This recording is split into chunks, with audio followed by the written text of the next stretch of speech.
So alubihod. Alubihid. Alubihid ni nga ko ano nga area. Oh.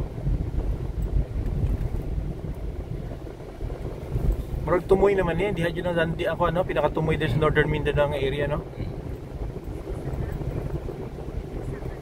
Kani tibok nga coastline ko ani alubihid ni.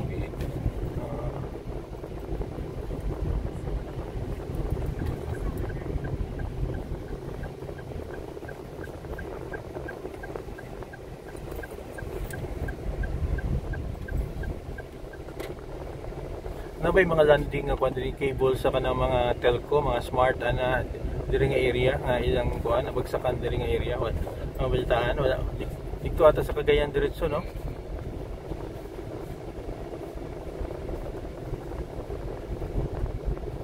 So kani coastline na alubihid gyapon eh. Sunod sa alubihid ang next diha nga kuan nga area El Salvador. Amo rin may mga seafood along the highway, no?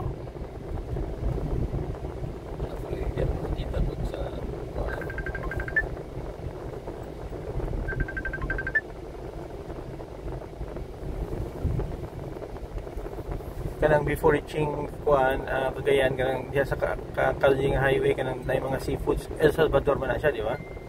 O na pag katungko na dayon paupo na katong paningatan.